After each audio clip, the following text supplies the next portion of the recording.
Maaga po siya umalis kanina. Dito po yung natulog kagabi. Ah, dito natulog. Opo, hindi na po namin pinayagan kasi ambon-ambon po. Tapos gabi na. Ay nawili po rito. May inip. Sa kwarto po. May inip daw po kasi siya. Tapos sabi ko po kay Lito, aliw-aliwin po para kasi po siyang malungkot.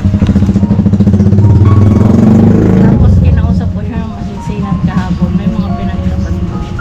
Ano yung pinagtapat niya, Ayun Tibera? po. Nag-aalala daw po siya. Baka araw hindi matuloy yung kasal nila. Nag-aalala rin po ako sa kanya kasi sa amin lang po siya nakakapag-open ng gano'n. Sabi po po siya, araw, ayawan na raw siya na Clarissa.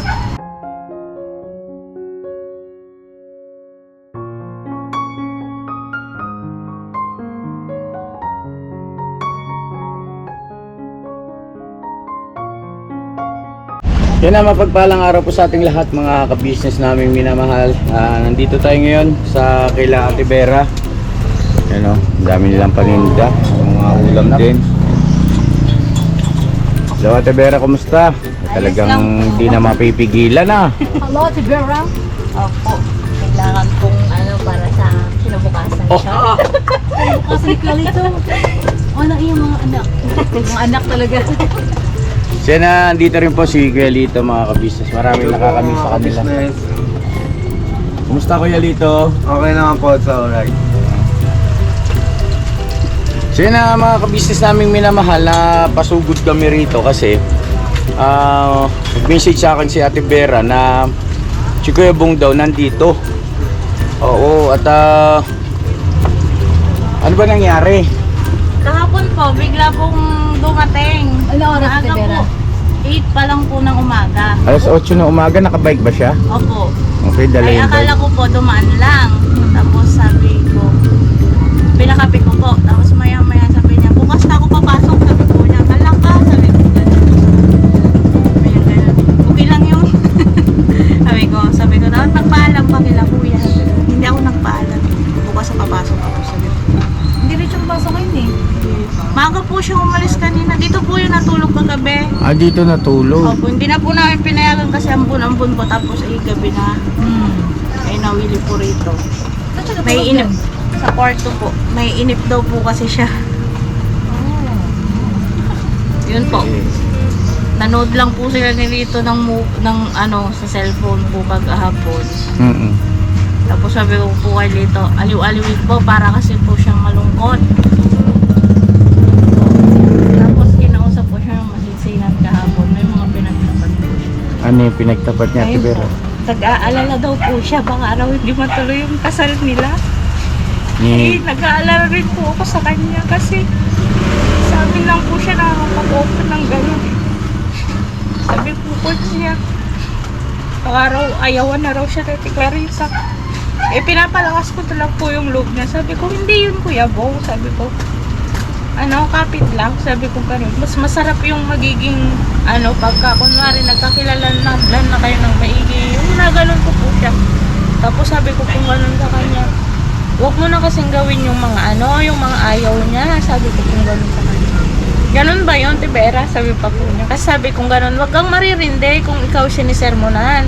Kasi once na sinisermonan ka ng tao, ibig sabihin, mahal ka nun. Sabi ko po sa kanya.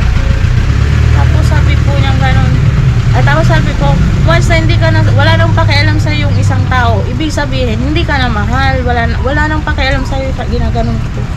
Sabi po niya, ganun pala yun, Tibera, na ganun po. Pero nag-aalala pa rin po ako sa kanya kasi sabi niya, babalik na lang daw po siya sa dati ulit. Mawawalan daw po siya ng girlfriend. Kaya po yun, nag-aalala kaming mag-asawa sa kanya.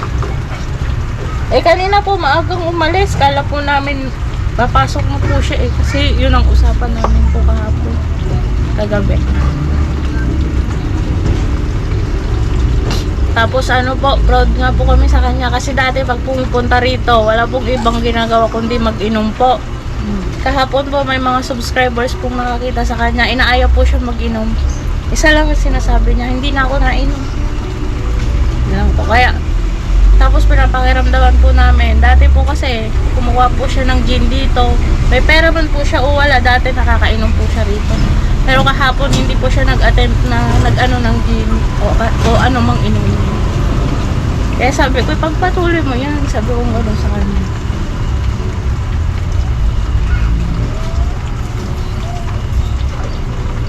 Yun lang naman po yung naging ano namin dito kahapon.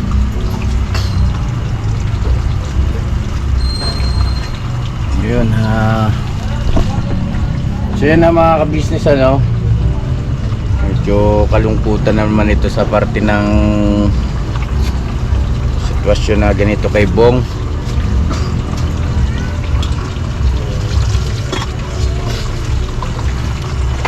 Yan, nakasama ko pala si Mrs. Ka-business, si Bay, tapos si kay Buknoy, tsaka si Power Ranger. Yan, Power Ranger, kilala mo si Ate Vera? Po, si Tigran at si Kelito po. Oo. Ito, kilala mo siya. OFW po pumunta sa inyo. Oo. So yun na mga ka-business naming minamahal. Bakit po muna po yun? Kanina nga po ay nagkausap nga kami ni Clarissa, tinawagan namin. Dahil nga baga pinrangkan na natin kung ano ba talaga plano ni Ate Clarissa. Dahil nga sa by July daw babalik siya, pero wala pa rin katiyakan kung papakasalan niya ba si Bong o hindi. Depende raw sa kung sumusunod na si Bong, no? At sabi ko nga, karapatan niya naman yon. Ngayon na eto ang nakakabahala po rito, itong binanggit ni Ate Vera na parang hindi lang parang talaga malungkot siya, no? Okay. Ramdam Okay. ramdam yung lungkot sa kanya. Kahit po yung mga subscriber kahapong dumadaan dito, sabi kong gano'n. Parang ang lungkot mo Bong. Kasi po nung natulog si Lito po ng tanghali, dito po siya dito. Kami po magkausap. May mga nadaan pong subscribers. Oo. May ganun. Kuya Bong, ba't andyan ka? Ba't parang ang lungkot mo? Ginaganon po siya. Wala lang na ganun po siya. Pinipilit po niyang tumawa pero ramdam mo naman po yung ano, yung lungkot niya. Pero hindi siya binamate ng Oo. gin. Hindi po. Doon nga po kami nagsisenyasan nga kami ni Lito kasi hindi po siya nag-attempt na mag-ano man lang ng gin. Ganun po. Dati po pagka siya lang po dati napunta rito, una pong dinadampot niya. Tibera pa isa. Kuha po siya agad ng gin. Pero mula umaga po hanggang sa nag-umaga pa, wala po siya. Inaayaw pa nga po siya dito yung mga subscriber po. Kuya Bong, tayo na, inom na, sabing ganun. Ayoko na, hindi na ako nainom, ganun po yung sagot. So yun na mga ka-business namin minamahal. Ito kasing si Kuya tsaka si Ate Vera tsaka si Kuya Lito ay halos sabay kasi yan na tumira sa bahay. Kasi nung dumating ito si Kuya Lito at saka si Ate Vera sa bahay ay mga ilang araw lang na nakita namin si Bong. O yun yung kauna-unahang araw na i-vlog natin si Kuya Bong, no? Yung naghahanap kami ng matutulungan. Kaya kumbaga sa ano, may ano siya rito. Ano po sila? Close sila, close. Oo. Di ba ba? Halos magkasabayan, no? Opo. Halos magkasabay silang dumating sa bahay. At ito kasi sila Ate Vera at si Kelito medyo matagal din doon sa bahay bago natin nabigyan ng ganitong kabuhayan. Ay nako, paano kaya ito?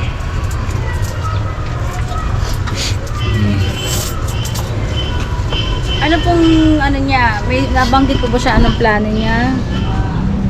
Ayun po, yun lang po yung nadulas po siya sa akin na ano, tinatanong ko po kung anong plano niya. Sabi ganun, pag nawalan daw po siya ng girlfriend o magpapangasawa, babalik na lang daw po ulit sa pagdado. Pero pinagsabihan ko naman po, hindi ko lang po alam kung may kasi ganun naman po dati yung ginagawa ko. Then po mag-open siya sa amin, pinagsasabihan po namin siya parehas na. Ayun po yung sinasabi ko, yun yung inaayawan lang daw po kasi niya. Yung sobrang paninermon po. Yun talaga po yung nasabi niya.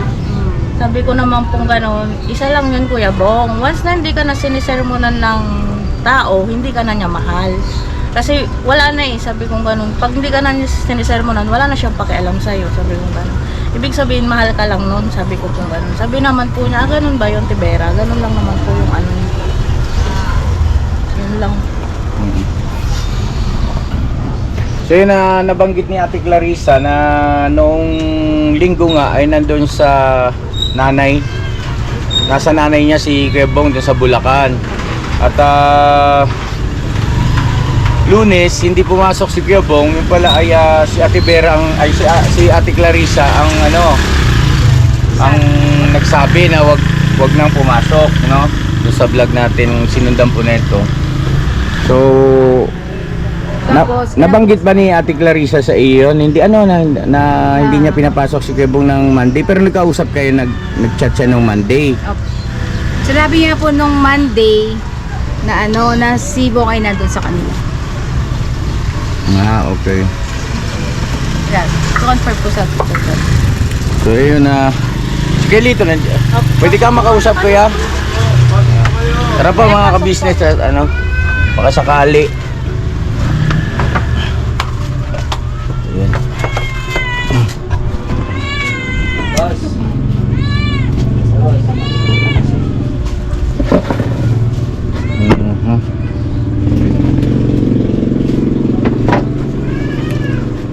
Pero walang wala po. Nakakulong yung alaga nilang pusa. Nakatali rin. Marami pong alaga si Ate Vera na pusa. So ayun na Kuya Lito, dito natulog si Kuya Bong. Ano ang mga nabanggit niya sa iyo bukod dun sa kwento ni Ate Vera, baka sakali may makuha tayong info at maka-action tayo kung ano dapat nating gawin. Yun nga po, gano'n nga din po sa akin na ano ba yan? Kala ko okay na. Kala ko kasi makakasama ko na sa pangarap daw niya. Yung pala bibitawan doon daw po siya. Sabi ko, mahal mo Kuya Bong, hindi naman natin masisigurado na bibitawan ka talaga. Yung malay mo, hindi ka sukuan, sabi ko gano'n. Kapit lang, sabi ko. Basta yun ang lagi niyang bukang bibig tungkol doon. Ano ang observation niya sa naobserbahan niyo sa kanya, yung mga kilos niya? May naging pagbabago ba? Medyo kasi okay na siya di ba? Opo. Nagkaroon ba ng signs na parang tulad na naman nung nagsisimula tayo? Wala pa naman. Wala naman. Oo. Kasi, mas nasabi ko pong wala kasi dati po, yun nga pong sinabi ko tungkol po sa pag-inom kunwari. Pagdating po niya rito, alak po agad ang inaano niya talaga pag siya lang ang pumupunta rito. Pero kahapon po talagang hindi siya nag-attend. Kagabi nga po, pag may nabili siyang nag-aabot nung nakahiga na po ako, nung nanonood po siya. Siya nag-aabot nung gin pero wala po siyang sinabing iinom siya. Ganun po. At saka po talaga, dinamdam po siguro ni Kuya Bong talaga po na talagang nabahala po siya sobra na mawawala sa Ate Clarissa sa kanya.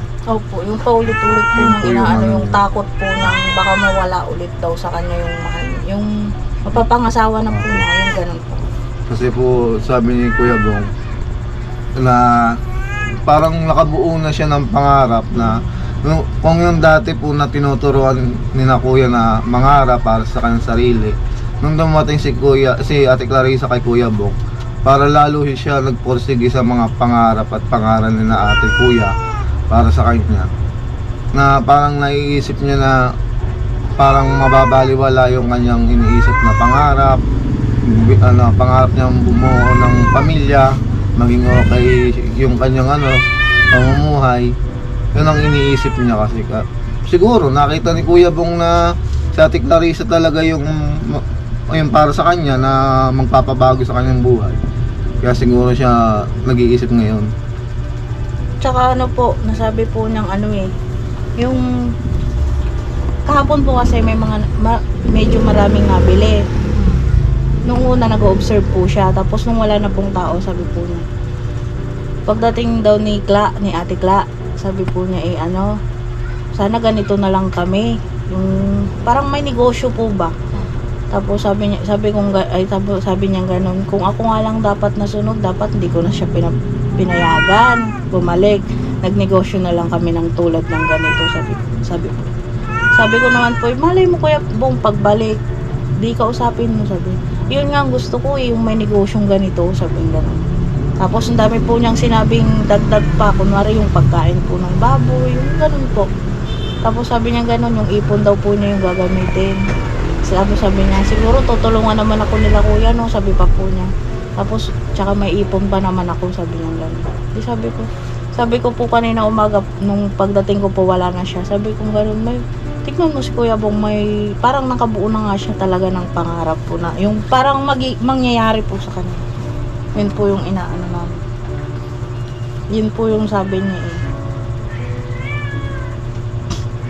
Kasi tinatanong ko nga po sa kanya kapon, may nakatampuhan ka na naman ba doon? Ba't di ka napasok? Sabi ko po, wala Tibera, wala talaga. Dati naman po pagka kunwari mayroon, nagsasabi po yun. Pero kahapon wala siya ibang binanggit kundi yung tungkol po sa kabahalan yung tungkol kay Ate Cla.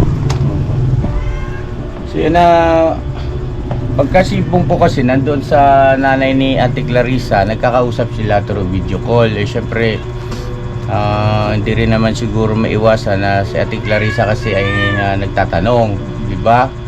At siguro, ewan ko.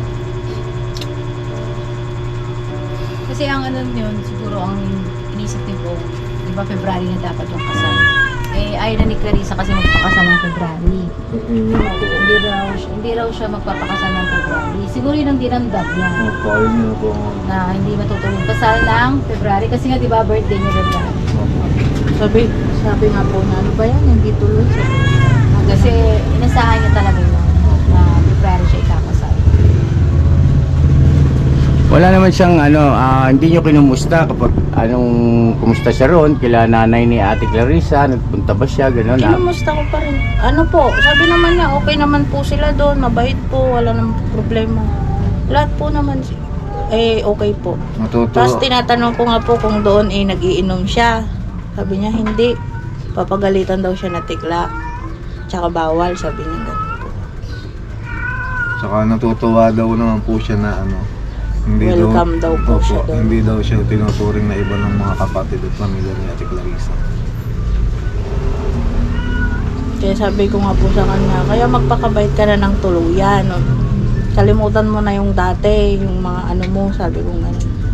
Pinipilit ko naman Tibera, sabi po niya gano'n. So, anong oras siya umalis dito kanina? Ano po, mga 6 Nang umaga? bago mag-7. Nang umaga? Opo. Umalis po kasi ako. Pero kumain naman bago umalis. Hindi na po. Kasi ang sabi niya po kasi pupunta daw muna sa bahay, mag-iimis, papasok daw po. Pauwi muna siya sa bahay niya. Kaso, di naman siya pumasok. Yun nga lang po. Ang inaano nga lang po namin nga ni Vera po kasi sa sobrang depressed siguro po. Baka mag-umpisa naman po ulit sa Kaya paulit-ulit po Bago. namin sinasabi kagabi, huwag mo nang balikan yung mo. Kahit pag inom ng alak, huwag na. Sabi ko, ginaganon. So yun na mga ka-business. Ate Vera, Kuya Lito, salamat ha sa info. At hindi pumasok si Kuya Bong eh. So subukan natin, agapan natin, baka sakali nandun sa kanila. Ako si Si Ate Net. Oo. Sige, pakisuyo nga kung dumating doon.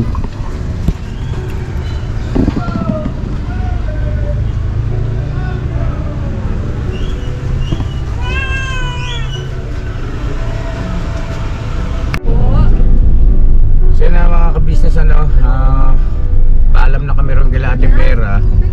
At ito kinakontak ni Mrs. Ka-business yung si Ate Nenet naman para malaman natin kung nandoon si Bong. Pag dumating pa si Ate Net po, pwede pong pasuyo po na tawagan niya po ako ulit. Wala ba si Ate Net ba? Naman kita po eh. Pwede makisuyo kay Kuya kung pasilip lang doon sa bahay ni Kuya Bong kung nandoon siya. Kuya. Makisuyo lang. Opo, pwede na po makisuyo ulit. Baka nandyan na po si Bong.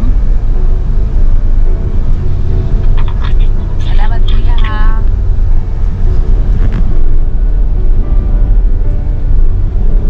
Mga ano kasi po kayo dumarating po si Ate Net?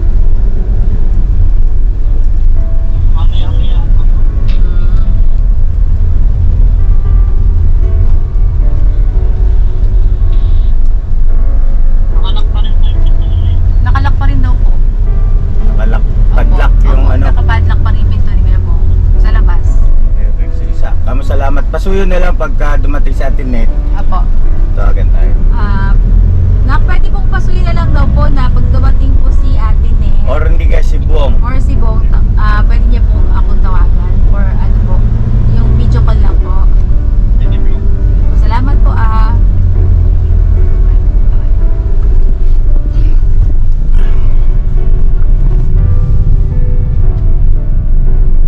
Wala pa raw po. Mm-mm.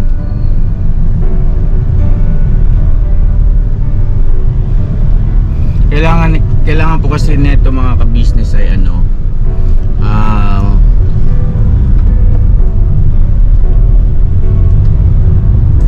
makumbisi natin siyang pumasok ulit. Kasi pagka hindi natin yan ginawa, pinabayaan lang natin ng mga sunod-sunod na ilang araw hindi papasok, lalong ano yan, lalong hindi makakabuti sa kanya dahil sa mawawalan siya ng lakas ng loob na magpakita sa amin dahil siyempre alam niya meron siyang nagawang mali, ano po, at mahihiya siya kay ate sa akin, kumbaga yung lakas ng loob niya ba na pumasok lalong mawawala. So kailangan natin itong kausapin at huwag nang patagalin habang hindi pa siya natutuksong uminom.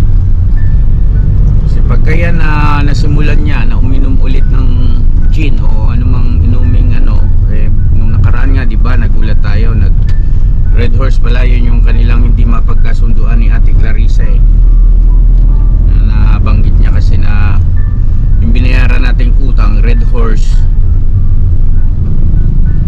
magtutuloy-tuloy yan.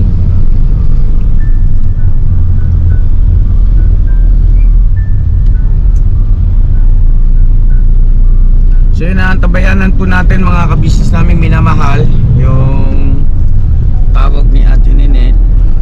At kami ngayon ay papunta na rin po doon sa mismong lugar nila Kuya Bong. Tingnan natin doon, baka sakali lang po.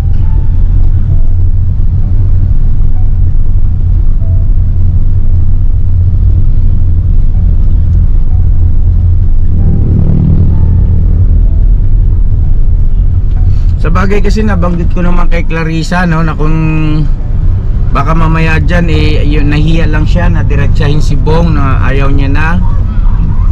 Nabanggit ko naman po yun Mahirap din kasi mahirap din kasi sa part ni Kuya Bong.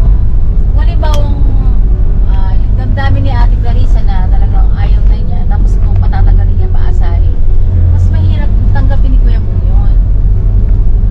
Oo. Diba? Katulad yan, yan nga lang 3 months pa lang sila. Ang hirap din ang tanggapin na hindi matutuloy ang kasal ng February, diba? Ano pa kaya kung dumating ang panahon na abutin siya ng, yun nga, sabi niya na July siya uuwi. Pagdating ng July, hindi rin natin masasabi kung matutuloy ba o hindi. Oo. Mas lalong baka magpakamatay yan si Kuya Bong. Diba? Yun nga ang ano po kasi alam naman nating lahat na kung ano yung kondisyon ni Kuya Bong At saka, andun siya nung Linggo at Lunes. Sabi sa atin ni Ate Clarissa, nag-usap sila ni Bong na hindi nga, gano'n nga na hindi siya magpapakasal ng February. Bakit dun pa lang hindi nagsabi si Kuya Bong ng sama ng loob niya? Sa loobin niya kay Clarissa na yun yung naisip niya bakit hindi matutuloy. Kay Vera siya nag-open. Kay Ate Vera siya nag-open, di ba?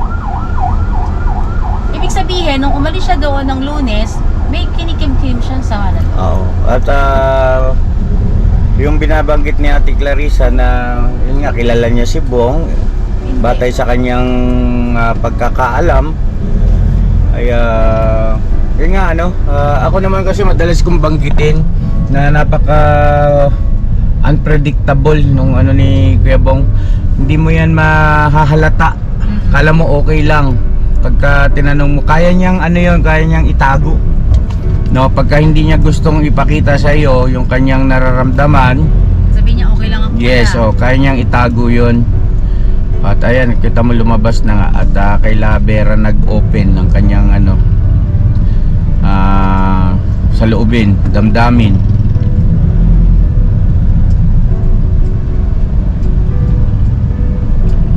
At kapag ka nasimulan niya ni Bong na ganyan, hindi na yan basta-basta maibabalik. Na yung yung damdamin niya, hindi niya na yun na-open sa isang tao. Hindi na yan basta-basta maibabalik. Saka bakit, Subok namin kasi yan eh. Kumbaga, syempre, sa tagal-tagal din naman ng panahon ng aming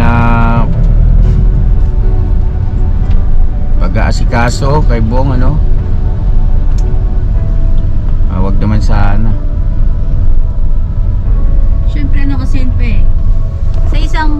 Sa isang relationship, pagka alam mo nang yun yung buwan na ikakasal ka tapos hindi biglang matutuloy, sobrang sakit naman na, di ba? Kahit sa atin, sa inyo mangyari, mga lalaki kayo na hindi kayo pakasalan ng ganong buwan, ano mararamdaman nyo? Di ba sasama din ang loob? Kumbaga, sa long distance relationship, sa ganong buwan, yung pagtagal lang mag-aantay mo, pag biglang boom, hindi matutuloy. Siyempre, masakit talaga yun. Tsaka kasi nagsasorry siya eh. Diba? Nung tinatanong siya ni Ate Clarissa, kinukumpronta siya about dun sa ininom niya ngang Red Horse. Kaya nagsasorry siya, diba? Sorry na nga, sabi niya ganon. So parang maaring isa rin sa factor yun na sa isipan ni Bong na yung ganong kanyang pagkakamali ay sobrang laki ng naging impact o naging problema.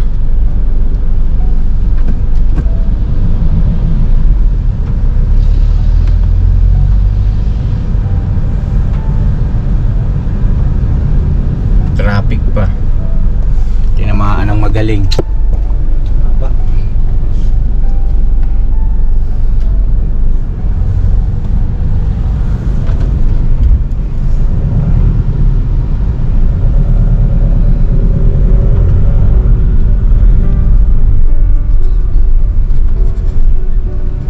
Kaya sa may baha pa yun eh. Tingnan mo nga dyan, bay. Minsan dito nag-ano yun. Kasi walang pera yun, no, ma? Wala po, ayaw niyang bumali. Walang pera yun. Ayaw niya pong humingi sa akin ng pera. Kahapon, no? Tinatanong ko siya, Kuya Bong, kuha ka ng pera sa akin. Ayun. Kasi, ang alam ko dyan, ang sabi din sa kanya ni Clarissa, kung babalik ka, pangkain mo lang, 200 pesos. Siguro, ayaw na bumalik mo. Baka, nahiya na rin.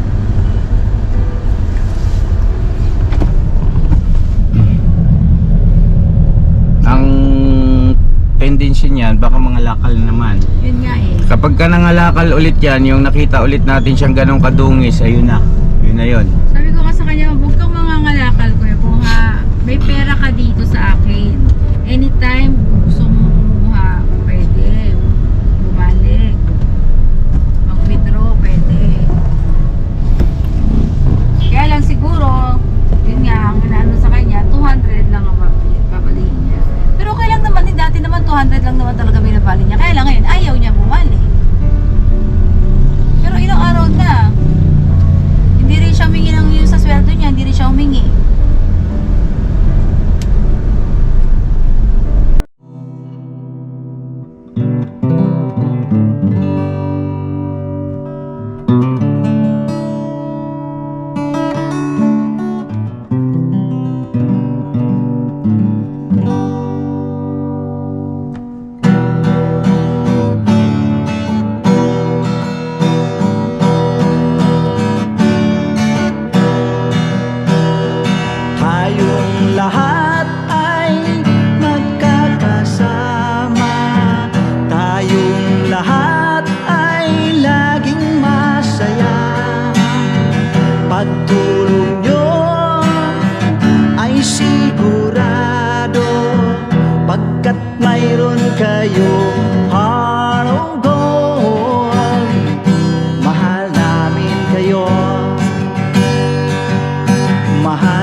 Pinuno kang my heart of gold, pagkat mayroon kayo heart of gold. Mahal namin kayo, mahal namin kayo. Give it for a heart of gold, mahal namin kayo. Pinuno kang my heart of gold, mahal namin kayo. Ang dami mong natutulungan, hindi ka nag-aalinlangan. Pamilya at pangkabuhayan, tunay kang ang maaasahan.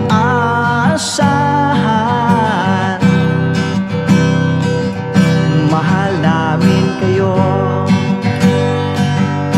pinuno kang my heart of gold, mahal namin kayo. Mga gawa mo'y kinalulugdan ng ating Diyos na makapangyarihan. Pinuno kang my heart of gold, mahal namin kayo,